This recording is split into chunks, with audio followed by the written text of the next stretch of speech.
வணக்கம். அறம் சொல்லும் திருக்குறள். இந்த பகுதியில் இன்றைக்கு அதிகாரம் 7 மக்கட்பேறு. குறள் எண் 10. மகன் தந்தைக்கு ஆற்றும் உதவி இவன் தந்தை எந்நோற்றான் கொல் எனும் சொல். அதாவது மகன் தன்னுடைய தந்தைக்கு செய்யக்கூடிய உதவி என்னன்னு வள்ளுவர் சொல்கிறார்னா, இவனை மகனாக பெறுவதற்கு இவனுடைய தந்தை என்ன தவம் செய்தாரோ. அப்படின்னா ஒரு பையன் படித்து வளர்ந்து பெரிய ஆளான உடனே நல்ல வேலையிலே சேர்ந்து நல்லொழுக்கத்துடன் நற்பண்புகளில் சிறந்து விளங்கும் போது இந்த உலகத்தவர் இவனை போல பையனை பெறுறதுக்கு இவங்க அப்பா அம்மா என்ன தவம் செஞ்சாங்களோ அப்படின்னு சொல்லுவாங்க. இங்கே வள்ளுவர் இவன் தந்தை என்ன தவம் செய்தாரோ அப்படின்னு சொல்லியிருக்கிறாரு.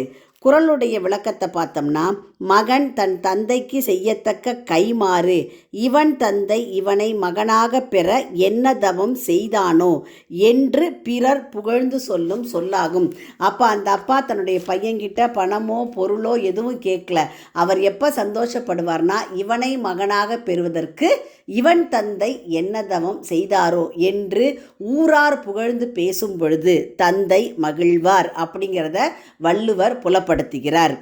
மகன் தந்தைக்கு செய்யக்கூடிய உதவி அப்படிங்கிறது என்னன்னா, கல்வி, ஒழுக்கம், நற்பண்புகளில் சிறந்து விளங்கி பிறர் இவனை பார்த்து இவனை பெற இவன் தந்தை என்ன தவம் செய்தாரோ என்று சொல்லும்படி வாழ்வதே ஆகும்.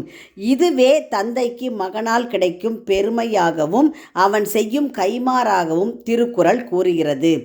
இதே அதிகாரத்தில் குறள் 7 வள்ளுவர் என்ன சொன்னார்னா, தந்தை மகனுக்கு செய்யும் உதவி என்ன அப்படின்னு கேட்டால், ஒரு தந்தை மகனுக்கு செய்யக்கூடிய மிகச்சிறந்த உதவி அவனை பலரும் கூடக்கூடிய அவையிலே, அதாவது சான்றோர்கள் நிறைந்திருக்கக்கூடிய அவையிலே முதன்மையாக இருக்கும்படி கல்வி அறிவுடையவனாக செய்வது. இதிலேயே 10வது குறள் என்ன சொல்கிறாரு? மகனாக பிறந்தவன் தந்தையின் முயற்சிக்கு பலனாக தன்னை வளர்த்த தந்தையை பற்றி மற்றவர்கள் பெருமையாக பேசும் வகையில் நல்லொழுக்கத்துடன் கல்வியில் சிறந்தவனாக வாழ்வதே ஆகும். அப்போது குறள் சுருக்கமாக என்ன சொல்லுதுன்னா, ஒரு மகன் நல்லா வளர்ந்து நல்லா படித்து நல்ல வேலையிலே அமர்ந்து தன்னுடைய தந்தையை பெருமைப்படுத்துவதே அவன் தந்தைக்கு செய்யும் மிகப்பெரிய உதவியாகும்.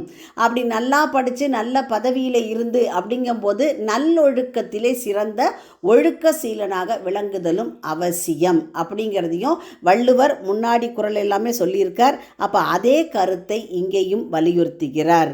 மீண்டும் குறள்.